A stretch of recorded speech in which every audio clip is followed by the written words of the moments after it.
Hello students, my name is Gaurav Arya, chemistry faculty at Resonance Adventures Limited. Students आज हम बात करने वाले हैं कुछ ऐसी मिस्टेक्स जो स्टूडेंट अपने 10th बोर्ड एग्जाम में करते हैं केमिस्ट्री सब्जेक्ट से रिलेटेड, जो उनके मार्क्स डिडक्शन के लिए रिस्पॉन्सिबल होती हैं, और हम बात करेंगे कि कैसे इन प्रॉब्लम को सॉर्ट आउट किया जा सकता है। तो चलिए, आप देख सकते हैं हमारी आज की क्लास का टाइटल क्या है। Common mistake student should avoid to score high in board exam chemistry class 10th। हम क्वेश्चन के साथ में एग्जाम्पल देखते हुए चलेंगे। जैसे कि सबसे पहले हमने कहा, आपको एक क्वेश्चन दिया गया है, write the formula symbol of the following. किसका? सोडियम का। तो स्टूडेंट क्या करता है, थोड़ा सा लेजीनेस या जानकारी पूरा प्रॉपर न होने की वजह से, जैसे उन्होंने लिखा कैपिटल एन और सब साथ में कैपिटल ए। सोडियम के लिए इट्स अ रॉन्ग सिंबल, या आप स्मॉल एन और स्मॉल ए भी नहीं लिख सकते, ये हमारा आईयूपैक का दिया हुआ स्टैंडर्ड नोटेशन नहीं है, तो ये भी गलत ही है। आपको कैसे लिखना है, इस तरह से आंसर आप देख सकते हो। कैपिटल एन आप लिखोगे, उसके साथ सबस्क्रिप्ट में स्मॉल एन आपको मेंशन करना है। तो प्लीज आंसर अकॉर्डिंगली। अगर कोई भी केमिकल सिंबल दो अल्फाबेट से रिप्रेजेंट किया जा रहा है, तो first must be the capital one, file the second one must be the small in letters. जैसे कि एक क्वेश्चन है, कॉपर कार्बोनेट, स्टूडेंट ने सी कैपिटल सी स्मॉल यू लिखा, सही है, लेकिन कैपिटल एन के साथ स्मॉल ओ ऐसा लग रहा है सबस्क्रिप्ट में लिखा है। करेक्ट रिप्रेजेंटेशन क्या होगा हमारा? ये करेक्ट रिप्रेजेंटेशन हो जाएगा क्या? Capital C small U capital N capital O and then subscript में 3। ये 3 क्या है? It's a number of oxygen atom in this molecule. तो ये हमारे पास में एक क्वेश्चन है जो जनरली स्टूडेंट इस तरह की गलती 10th बोर्ड में करते हैं। एग्जामिनर इन्हीं पॉइंट्स के मार्क्स कट कर लेता है। ठीक है, नेक्स्ट अगर हम बात करें, जैसे कि हमारे पास में है, अगर आपको कोई इक्वेशन दी गई है, क्वेश्चन में पूछी गई है, तो कोशिश ये करें कि आप उसे हमेशा बैलेंस्ड इक्वेशन ही लिखें। क्वेश्चन है, write the chemical equation for the following reaction. क्या रिएक्शन है? Nitrogen gas is treated with hydrogen gas to form ammonia gas. Fine. अब आपने क्या किया, नाइट्रोजन गैस का सिंबल लिखा N2, quite obvious, no doubt. Hydrogen H2 सही है, अमोनिया बन गया NH3। स्टूडेंट ने एक बहुत अच्छा स्टेप यहाँ पर ये लिखा कि उसने जितने भी सब्सटेंसेस हैं रिएक्शन में, उनके फिजिकल स्टेट भी लिख दिए हैं, जैसा कि क्वेश्चन में दिया गया है। लेकिन अगर आप एग्जामिनर पे एक अच्छा इंप्रेशन देना चाहते हो, तो कोशिश ये कीजिए रिएक्शन हमेशा बैलेंस ही रहे। तो हम बैलेंस कैसे रिएक्शन करेंगे? N2 plus 3H2 plus 2NH3। आप रिएक्शन में जितने भी सब्सटेंसेस हैं, उनके मॉलिक्यूलर सिंबल के आगे उनका स्टोइकियोमेट्रिक कॉफिशिएंट लिख दीजिए। रिएक्शन अगर बैलेंस होगी, एग्जामिनर पर बहुत अच्छा इंप्रेशन जाएगा, प्लस आपको स्कोर करने का और अच्छा चांस मिल जाएगा। ठीक है, तो हमेशा कोशिश कीजिए रिएक्शन बैलेंस्ड ही लिखें, केमिकल रिएक्शन। नेक्स्ट क्वेश्चन है हमारे पास, write complete electronic configuration of chlorine atom in electron dot structure of chlorine molecule. तो देखो, जैसे स्टूडेंट ने लिख दिया शॉर्ट हैंड नोटेशन, पहले तो उसने ये मेंशन नहीं किया कि किसका है, तो क्लोरीन आगे मेंशन करना जरूरी है, प्लस ब्रैकेट में नियॉन लिख करके Ne लिख दिया, और फिर वो लिख रहा है student 3s2 3p5 and then it's a electronic configuration of chlorine. नहीं, एग्जामिनर आपसे ये एक्सपेक्ट कर रहा है कि आप अपने इलेक्ट्रॉनिक कॉन्फ़िगरेशन को कंप्लीटली मेंशन करें, from first shell to valence shell. तो करेक्ट इलेक्ट्रॉनिक कॉन्फ़िगरेशन क्या हो जाएगा क्लोरीन का? 1s2 2s2 2p6 3s2 and 3p5। This must be the correct electronic configuration as per the asked question. अगर हम बात करें इलेक्ट्रॉन डॉट स्ट्रक्चर की, आप देखिएगा कितना रफ रिप्रेजेंटेशन हो गया है स्टूडेंट्स का। उन्होंने क्या किया, टोटल जितने इलेक्ट्रॉन है क्लोरीन एटम में, वो सब रिप्रेजेंट किए हैं। अगर आप काउंट करो तो टोटल जितने क्लोरीन एटम हैं, उन्होंने सारे के सारे यहाँ पर रिप्रेजेंट कर दिए। हमें ऐसा नहीं करना, सिर्फ वैलेंस शेल के इलेक्ट्रॉन ही रिप्रेजेंट किए जाते हैं लुईस डॉट स्ट्रक्चर में। ये जो हमारे पास में लुईस डॉट स्ट्रक्चर है या इलेक्ट्रॉन डॉट स्ट्रक्चर है, इसमें हमेशा वैलेंस शेल के इलेक्ट्रॉन ही रिप्रेजेंट कीजिएगा, ओवर रिप्रेजेंटेशन ना दीजिए अपने फिगर को ड्रॉ करने के लिए। ये भी एक बहुत ब्लंडर मिस्टेक काउंट की जाती है। नेक्स्ट हम बात कर रहे हैं, जैसे क्वेश्चन दिया गया है, identify oxidant and reductant in the following redox reaction as per the question. Question दिया गया है आपको 2H2 plus O2 that will give you 2H2O। तो स्टूडेंट जो आंसर लिख रहा है वो क्या है? First one is oxidation, first one is oxidation, second one is hydrogen H2, none of these. क्या है ये? It's a very rough activity done by the student. Correct answer कैसे होगा? सबसे पहले तो आप रिएक्शन, बैलेंस रिएक्शन लिखो। बैलेंस रिएक्शन लिख दी आपने, हर सब्सटेंस के साथ साथ उसका ऑक्सीडेशन नंबर भी मेंशन किया है। अगर आपको ऑक्सीडेशन नंबर पता चल गया तो आपने ये देखा कि reactant to product side increase हो रहा है ऑक्सीडेशन नंबर, तो ये ऑक्सीडेशन प्रोसेस है। Reactant to product side oxidation number decrease हो रहा है तो ये हमारा रिडक्शन प्रोसेस है। तब आप एक्सप्लेन कीजिए कि ऑक्सीडेशन क्या हो गया? It's a loss of electron, and और रिडक्शन क्या हो गया? Gain of electron. सो हम यहां पर ऑक्सीडेंट क्या बता रहे हैं? ऑक्सीडेंट जिसका ऑक्सीडेशन हो रहा है और वो सामने वाले को रिड्यूस कर रहा है, that must be oxygen. Substance which get reduced, तो ऑक्सीडेंट क्या है? ऑक्सीजन जिसका खुद का रिडक्शन हो रहा है, it is getting reduce. It must be your proper answer as per the asked question. Next अगर हम बात करें, कोशिश कीजिए use proper terminology for an answer. जो भी आंसर आपको करना है उसके लिए प्रॉपर टर्मिनोलॉजी आप यूज कीजिए। क्वेश्चन क्या है? How washing soda is prepared from sodium carbonate, write the chemical equation. अब स्टूडेंट ने क्या किया? पहली बात तो जो फॉर्मूले लिखे हैं वो भी गलत है। Na2CO नहीं होता, Na2CO3 होना चाहिए था। 10H2O सही है, वाटर ऑफ क्रिस्टलाइजेशन का नंबर 10 है, बट यहाँ पर जो एज पर क्वेश्चन था वो प्रॉपर आंसर निकल के नहीं आया है, क्योंकि हमसे प्रिपरेशन का मेथड पूछा गया है। तो आप करेक्ट आंसर क्या हो जाएगा? It is sodium carbonate is recrystallized by dissolving in water to get washing soda. Okay, आप सैचुरेटेड सॉल्यूशन लीजिए, उसको क्रिस्टलाइज कीजिए, क्रिस्टलाइजेशन के बाद जो आपको क्रिस्टल मिलेंगे they must be the washing soda Na2CO3.10H2O। So balanced reaction भी लिखी गई है, ये हमारा एक करेक्ट रिप्रेजेंटेशन हो जाता है। क्लियर? नेक्स्ट क्या है हमारे पास में? अगर आपसे फिगर दिया गया है तो फिगर में लेबलिंग बिल्कुल नीट एंड क्लीन होनी चाहिए हमारी। Figure must be with proper labelling and in proper ratio. For example question है, write reaction of zinc reacting with dilute sulphuric acid, explain the help with the help of diagram. तो student ने reaction तो सही लिखी, ये सही है, लेकिन फिगर जो है वो प्रॉपर रेशियो में नहीं है। फिगर अगर प्रॉपर रेशियो में आप बनाना चाहते हो तो ये हमारे पास में रिप्रेजेंटेशन रहेगा जिंक प्लस H2SO4। आप देख सकते हैं कितना नीट एंड क्लीन फिगर यहाँ पर स्टूडेंट ने बनाया है।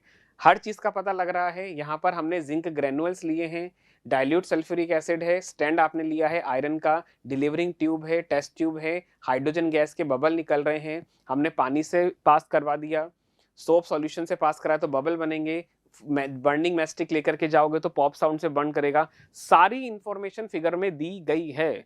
कोशिश कीजिए अपने फिगर को लेबलाइज्ड कीजिए और अच्छे से अच्छा उसको नीट एंड क्लीन बनाइए। ठीक है, तो ये हमारे पास में एक और प्रॉब्लम रही। नेक्स्ट एक क्वेश्चन क्या है? Answer as per the demand of question. Question का कितना वेटेज है उसके अकॉर्डिंग आप उसका आंसर कीजिए। अगर 2 मार्क्स का है तो आप हाफ पेज लिख दीजिए, it's sufficient for writing a correct answer. But अगर 5 मार्क्स का आंसर है देन आप कोशिश कीजिए कि अबाउट 1 पेज कंप्लीट आप लिख करके आए उसके बारे में। बट ये नहीं कि आपने कुछ भी लिख दिया, it must be informative.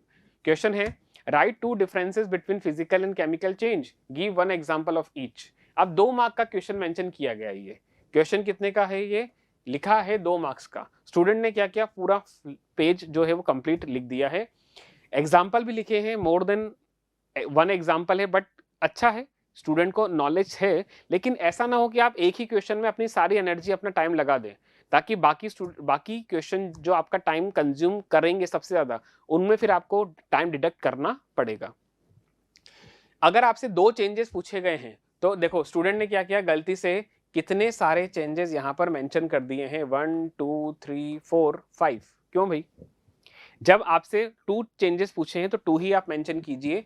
Proper answer क्या हो जाएगा? इसका proper answer neat and clean इस तरह से हो जाएगा। उन्होंने टेबलाइज बनाया है, टाइटल लिखा है, कौन सा चेंज कहां पर मेंशन कर रहे हो, 1 एंड 2 2 चेंज हो गए हमारे, सफिशिएंट है। एग्जाम्पल भी लिख दिया, सिर्फ 1 या 2 एग्जाम्पल लिखे, सफिशिएंट। ये सफिशिएंट है आपके 2 मार्क्स ग्रैब करने के लिए। एग्जामिनर कहीं आपके मार्क्स डिडक्ट नहीं करेगा। तो ये हमारे पास में एक मेथड हो गया। Next, atomic masses of two isotopes of chlorine are 35U and 37U, unified mass की बात कर रहे हैं. They occur in ratio 3:1 in nature. Calculate the average atomic mass of the chlorine atom on the basis of their data. Write 3 uses of isotopes. Student ये 5 marks का question है. Question का weightage देखिए, इट्स अ 5 मार्क क्वेश्चन. तो answer कैसे लिखना है, it must be your neat and clean answer. उन्होंने क्या लिखा, स्टूडेंट ने एक लाइन के अंदर फाइनल कैलकुलेशन लिख दी, it is 35.5. If you are able to visible, it is 35.5U. Answer सही है but not as per the question asked. 5 mark के क्वेश्चन में एक लाइन का क्वेश्चन आपसे पूछा गया है, तो वो ये एक्सपेक्ट कर रहा है कि आप सारे स्टेप उसके अंदर मेंशन करके लिखेंगे. यूजेस ऑफ आइसोटॉप्स में उन्होंने लिखा in medicine, in nuclear reactor, in industry. ठीक है, बट हाउ, तो वो भी आपको मेंशन करना पड़ेगा. तो यहाँ पर हम जैसे आंसर अगर प्रॉपर लिखें तो हमने पूरा कैलकुलेशन किया है, तब जाके हमने बताया है कि 35.5 एक्चुअल में कैसे आएगा. The average atomic mass of chlorine is 35.5. पूरा मेथड उन्होंने यहाँ पर मेंशन किया है. इवन जो सिंबल लिखे हैं एटम के, वो भी बहुत प्रॉपर नीट एंड क्लीन ही हैं. ठीक, अब यूजेस ऑफ आइसोटॉप आप देखिएगा. इन मेडिसिन तो उन्होंने लिखा है thyroid, bone disease, brain tumour and cancer में इनको काम लिया जाता है.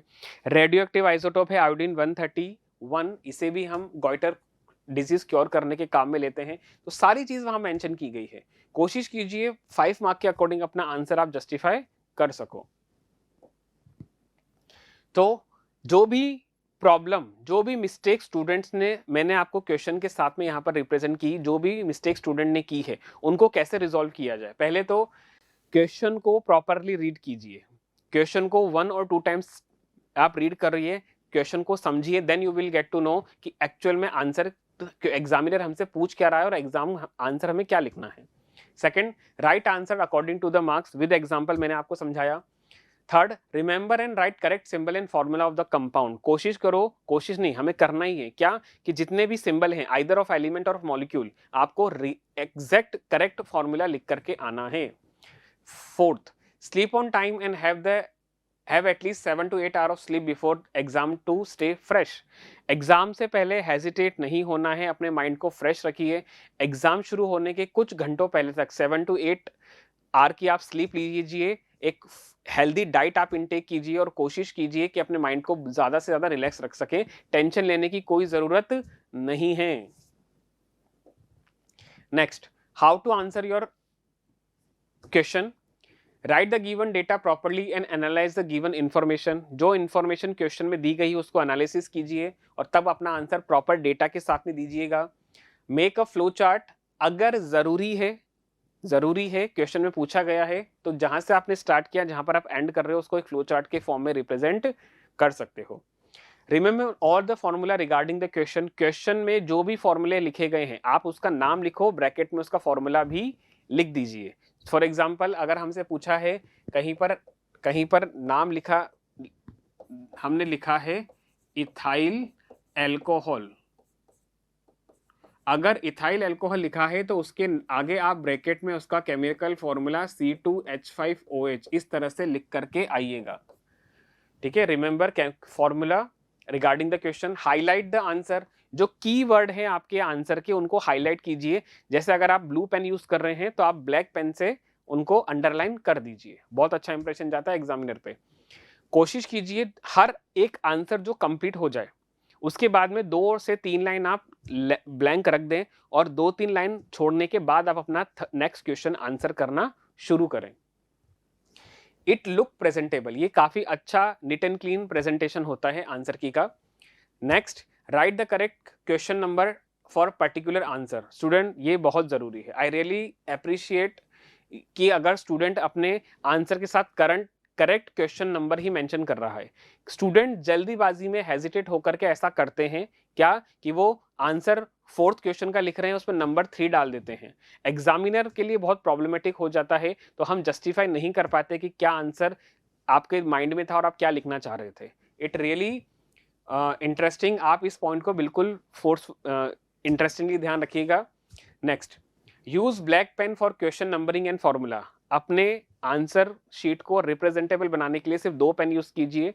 ब्लैक पेन हेडिंग के लिए, कीवर्ड हाईलाइट करने के लिए और फिगर बनाने के लिए। फिगर बनाने के लिए पेंसिल भी यूज कर सकते हो, ब्लैक पेन भी यूज कर सकते हो। और नेक्स्ट और इंपॉर्टेंट, यूज नीट हैंडराइटिंग। आप अपनी हैंडराइटिंग जितनी ज्यादा अच्छा रखेंगे, जैसे ही आपकी कॉपी एग्जामिनर के सामने आएगी 10th बोर्ड की, उसके माइंड पर डेफिनेटली एक इंप्रेशन जाएगा कि हाँ, इस स्टूडेंट का जो वर्क है ये काफी ऑर्गेनाइज्ड है, he is a well maintained and disciplined student. तो कोशिश कीजिए अपनी हैंडराइटिंग को नीट एंड क्लीन रखने की। जो 2 लाइन दी गई हैं, इस तरह से उनके बीच में ही आपका अल्फाबेट आना चाहिए। काफी नीट एंड क्लीन आप अपनी हैंडराइटिंग रखिएगा।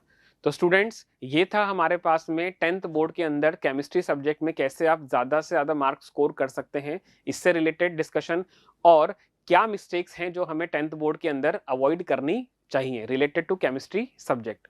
आज की क्लास में इतना ही, मिलते हैं नेक्स्ट क्लास में। Thank you so much everyone.